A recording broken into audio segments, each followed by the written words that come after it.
Hello guys, how's it going? My name is Dalaran, and on a regular basis with the patch 8.3 coming out super soon, I keep getting you guys asking me questions about which class should you probably be playing for this next upcoming patch. A lot of you are going to be checking out patch 8.3 maybe for the first time, whether you're currently subscribed to the World of Warcraft or you're going to be resubbing just to see what the raid fights look like. And I can completely understand the anxiety of choosing which class to play. None of us want to play a bad class, and this is where most of the anxiety comes from. We want to play a class that's enjoyable, that's fun, maybe that's really good at different pieces of content, and that will get invited to your favorite parts of the game, whether it's PvP, Mythic plus dungeons, or the raids. So I wanted to make a video just playing you guys some of the safest classes to pick if you want to play different parts of content in World of Warcraft, and which of these classes take the least amount of grind to enjoy different parts of this content. Before we get into the list, I just wanted to mention that just about every class in the game, currently for Battle for Azeroth, is good. It's all a matter of depending on how much effort you put into a class. Now this video is going to mention some of the classes that might have the easier time to get into different parts of the game, PvP, Mythic Plus, or raiding. And these classes take less effort than some of the others. However, putting effort into any class and even any spec will get you to where you want to be.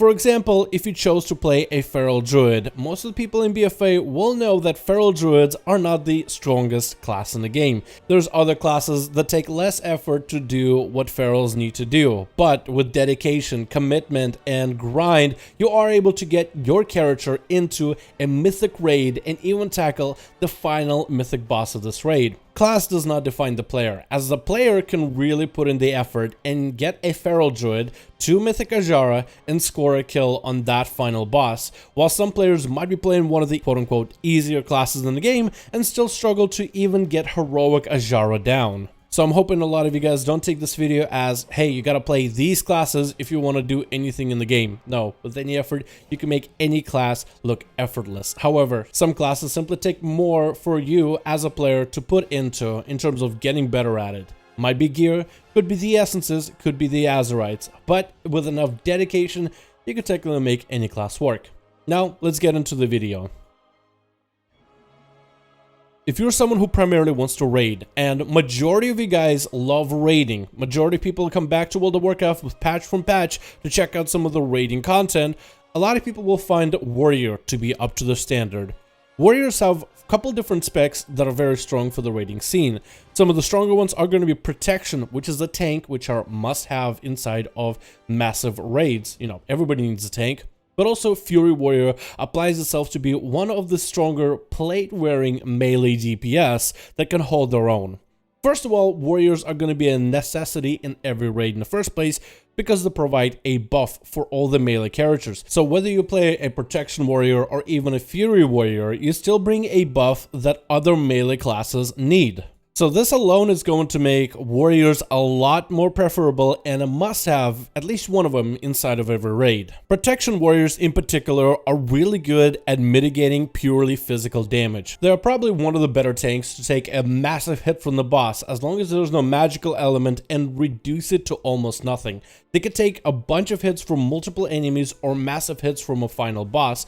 As long as it's all physical, the Warrior should have the best defenses to deal with it. Warrior's also good outside of raid content, so this would be another class for you guys to pick up if you wanted to start playing a Warrior, if you wanted to explore more than just raids. You would have a possibility to play this class right here.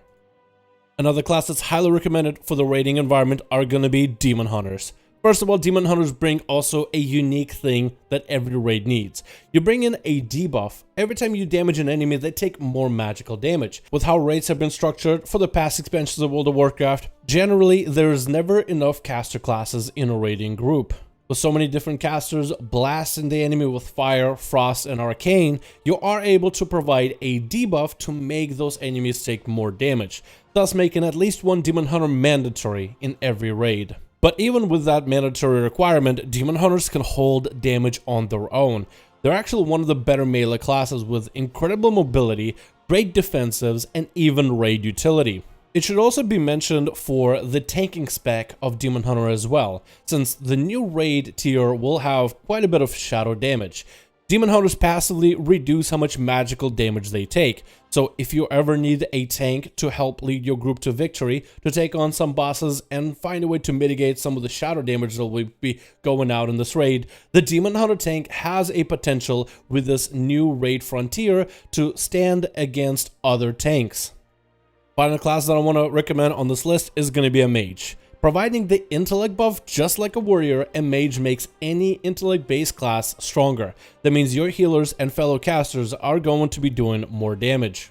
Mages are one of those classes that has access to 3 DPS specializations. That means that at least one of them should be very powerful. So whether you enjoy a playstyle of Frost, Arcane, or Fire, or simply want to play the one that does the most amount of damage, out of 3 DPS specs to choose from, at least one of them is going to be top in the meters. That combined with the ability to use Blink or Shimmer to move around the battlefield and use an Ice Block to deal with mechanics makes mages quite a formidable DPS to put out inside of any raid. But maybe raids are not your cup of tea, and PvP is something you like to dedicate all of your time into. I got a couple of classes that are exceptionally good at PvP right now that should be exceptionally good for patch 8.3. Warlocks have been one of the stronger classes with patch 8.2, and even before that with patch 8.1, they've been slinging out chaos bolts, obliterating the foes since the beginning of the expansion. Destruction Warlocks in particular are a super heavy DPS caster with plenty of crowd control and lots of variety of damage output. Meaning they are able to get sustained damage, but also are able to get massive burst damage at a moment's notice. A powerful caster that is also fairly tanky against a variety of different melee in the game will provide for you a much better PvP experiences than some of the other classes can. Warlocks are great for solo gameplay if you just like to jump into battlegrounds and sling a bunch of chaos bolts at your foes. However, if you do want to play in different comps with healers and DPS in 2v2s and 3v3 arenas, Warlocks are fairly malleable to play with a variety of different classes, so the flexibility on the different comps and combinations that you can run is pretty up there.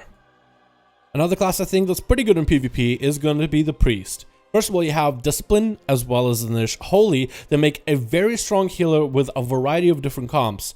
The Discipline Priest / Holy have quite a bit of damage output if you choose to go for that type of playstyle, but also the healing and the healing playstyle is also quite good. For example, being able to dip between Holy and Shadow Trees makes it harder for you to get locked down by all those different classes that have an interrupt. Also, powerful cooldowns to simply reduce how much damage an ally takes even if you are CC'd can be quite a boon in arenas. However, if healing is not your strong suit, Shadow, with damage over time with rotting damage from afar, does have a little bit of that fun playstyle that anyone can have fun with in BGs. Find yourself a safe point and just start rotting the world. And with a combination of great CC that a Shadow Priest brings into arena, this will give the player a lot of opportunity to play with other classes and use a variety of different CC to lock down one enemy completely out of the game while obliterating their allies. I would say that Death Knights is also another class that would need to add towards the PvP list, particularly for Unholy, since it has been insanely strong in PvP for what feels like a very long time. For one of the melee classes that's out there, it is super tanky in terms of the plate, but also in terms of the self-healing that it's provided for it. You have great damage when it comes to sustain, but also when it comes to burst, and the utility that you and your pets bring is quite nice. Frost is also another spec that's gained some popularity in the recent patch, especially when enemies like to group together. Frost is able to really cleave through players, so Frost could have some playability with patch 8.3. So Unholy has proven itself to be tried and true, and Frost is coming out as a cool kid on the block, but Death Knights have always scaled better from other expansions towards the end game. So if Death Knights continue this train as they have with every other expansions they've been in, and with the fact that patch 8.3 is the very last patch of Battle for Azeroth, Death Knights should probably have the best scaling and one of the better performances in PvP within patch 8.3. However, if raids in PvP is not your cup of tea, but you love the Mythic Plus dungeons, as a lot of you guys do, I have some of the better classes that are going to be a must-have within M+. Not going to beat around the bush on this one. The Rogue has always been one of the strongest from the beginning of Mythic Plus season, and it looks like it's going to continue being this strong right now. Rogues bring great AoE damage, yes, even if you play Assassination, but most of you will know the great AoE that Outlaw packs in a pinch.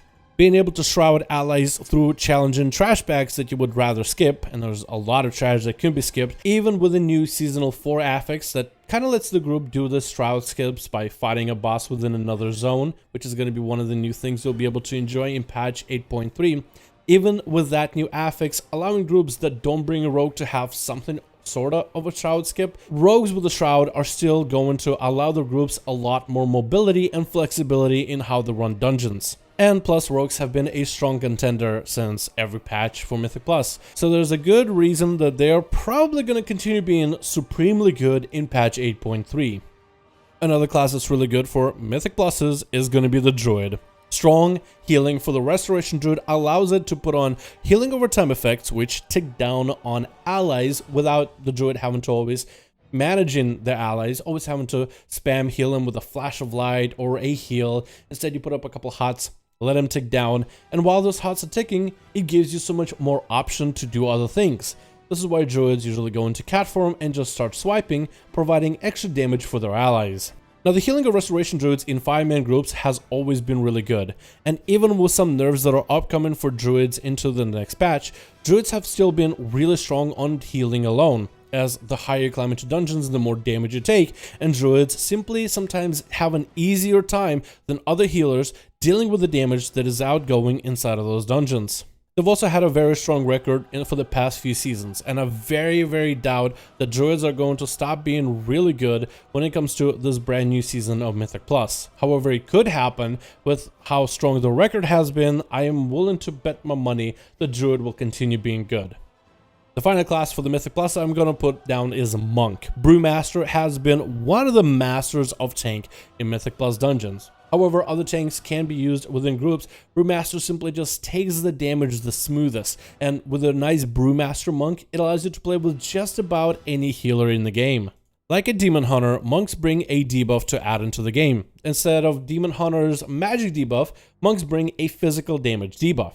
And how most groups like to stack their Mythic Pluses with melee heavy compositions for more interrupts, then most of the groups are going to see benefit out of the extra physical damage increases. This also comes with some of the buffs that monks are getting, where Windwalkers are getting more single target buffs, but also Mistweaver monks are getting some buffs as well. And it might be possible for Mistweavers to be the new fresh healer depending on the team composition in some Mythic Plus groups when it comes to pushing high keys. So it really comes down to mostly potential that they could be good, but from all the buffs they're getting, a lot of players that are playing Rested Druids right now for M+, have been given monks another go to see if they can really stand toe-to-toe, and the prognosis so far has been pretty good. I hope you guys enjoyed this video, and instead of just making it a video where, hey, if you want to raid, you should probably play Rogue, or if you want to PvP, you should also probably play Rogue, I decided to give you a bit more variety of different classes that are pretty good. Just because I have, let's say, Warriors good for raids, but I didn't have them in Mythic Plus doesn't mean they're bad. I, again, wanted to focus on a variety of different classes to give you guys, but also give you guys some of the classes that I feel like do have a fairly easy time in these parts of the game. Again, however, if you want to play any class or any spec and are willing to put in the time and the effort into getting better at that class or spec, you're more than welcome to. I feel like that's a more enjoyable way to play the game either way. But if any of you are having anxiety and simply want to play one of the better classes for this next patch for different reasons or for different parts of the game, hopefully you guys found this video helpful and useful. Thank you so much for watching. Hope you enjoyed, and I'll see all of you in another video.